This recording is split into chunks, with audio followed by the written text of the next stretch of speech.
आप देख रहे हैं न्यूज फर्स्ट नेटवर्क, आपके साथ आपकी आवाज। अभी अभी एक बड़ी खबर आ रही है मुंबई से सटे नालासोपारा क्षेत्र से, जहां मुंबई जोन 6 के डीसीपी समीर शेख के नेतृत्व में पेल्हार पुलिस स्टेशन के क्षेत्र में ड्रग्स फैक्ट्री का भांडाफोड़ किया गया है। नालासोपारा में चल रहे ड्रग्स फैक्ट्री पर मुंबई पुलिस ने छापा मारकर करीब 14 करोड़ से अधिक की एमडी समेत इसे बनाने वाले उपकरण जब्त कर कुछ लोगों को हिरासत में लिया है। बताते चलें कि 7 किलो एमडी ड्रग्स बरामद होने की खबर है और 1 करोड़ के कच्चा माल भी बरामद किया गया है। मुंबई पुलिस के इस सराहनीय कार्य के लिए national security anti corruption crime preventive brigade ने उनका अभिनंदन किया है।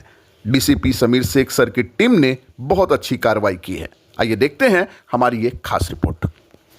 ड्रग्स के मामले में सरकार सगळं आपण आज ड्रग्स एक कंपनी बसलेला आहे का की आपल्याला तुम्ही डिटेन केलाय काय नेमका प्रॉब्लेम आहे? एक महत्त्वाचं डिटेक्शन आहे झोन 6च्या पथकाकडून झालेला आहे। याच्यामध्ये 5 ऑक्टोबर रोजी एक माहिती प्राप्त झालेली होती की एक पेडलर छेडानगर या परिसरामध्ये एमडी मेफेड्रोन हा जो अंमली पदार्थ विकण्यासाठी येणार आहे, त्या अनुषंगाने आपली टीम त्या ठिकाणी जाऊन वाट बघत होती। त्यांनी ते सापळा लावला आणि त्या आरोपीला ताब्यात घेतलं। याच्यापासून या केसची सुरुवात झाली। त्याच्यानंतर ह्या आरोपीने आपल्याला बरीच माहिती दिली आणि ह्यानंतर अजून 3 आरोपी आपण अटक करू शकलो। त्या सुरुवातीच्या केसमध्ये 57 ग्राम एमडी हस्तगत झाला होता। पीसी मध्ये आपण जे विचारपूस केली त्यामध्ये आणखी आरोपींचं नाव निष्पन्न झाला।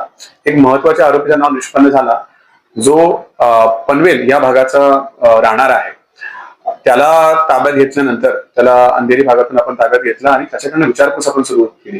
त्या विचारपूस मध्ये त्यांनी निष्पन्न करून दिला आपल्याला की एक कारखाना आहे ज्या ठिकाणी अंमली पदार्थ तयार केला जातो। या अंमली पदार्थाचा जो कारखाना आहे हा पेल्हार जो गाव आहे नालासोपारा या भागात वसई तालुक्यामध्ये या ठिकाणी आहे।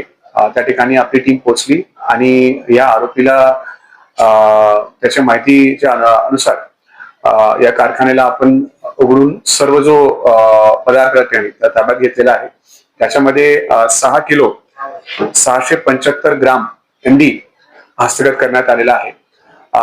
त्याच बरोबर त्याच्यासोबत जे लागणारं जो साहित्य आहे, मशिनरी आहे, इलेक्ट्रिकल काही साहित्य आहे, सर्व काही ताब्यात घेण्यात आलेलं आहे। याची एकूण किंमत 13,38,53,700 रुपये या मुद्देमालची आहे आणि आतापर्यंत याच्यामध्ये 5 आरोपी अटक करण्यात आलेले आहे। पुढील तपास सुरू आहे। याच्यामध्ये आमचा प्रयत्न राहणार आहे की या संपूर्ण जो कारखाना होता या कारखान्याच्या पाठीमागे असणारे अजून काही लोक असण्याची शक्यता आहे, त्यांच्यापर्यंत पोहोचून त्यांना देखील या केसमध्ये आरोपी करून एक भक्कम अशी एक चार्जशीट मान्य न्यायालयाच्या समोर हजर करण्याचं आमचा याच्यामध्ये उद्दिष्ट आहे।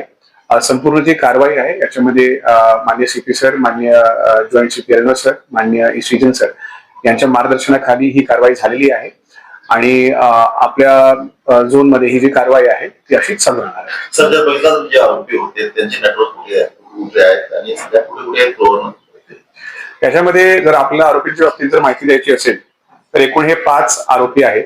ह्या 5 पैकी जे 3 आरोपी आहेत ते गोवंडी या भागातले राहणारे आहेत। एक जो आरोपी आहे तो घाटकोपर भागातला मूळचा राहणार आहे, परंतु त्याचा जो ऑपरेशन करण्याचा जो पार्ट होता तो बरेच ठिकाणी तो जाऊन हा व्यवसाय करायचा। धारावी भाग असेल, मुंब्रा भाग असेल, असं बरेच ठिकाणी त्याचा नेटवर्क होता आणि जो शेवटचा जो आरोपी आहे ज्याने आपल्या कारखान्यापर्यंत नेलेला आहे प्रामुख्याने तो सप्लाय आणि त्याचं उत्पादन ह्या व्यवसायामध्ये होता। वसई भागात त्याचा नेटवर्क होता आणि त्या भागातून हा ऑपरेट करत होता। आणखी काय कुठे कारखाने अशा प्रकारचे आहे आणि तपास त्या सुरू आहे का काय? या आरोपीकडनं माहिती प्राप्त जी झालेली आहे त्यानुसार अजून असे कारखाने होण्याची शक्यता आहे, अजून आरोपी होण्याची शक्यता आहे।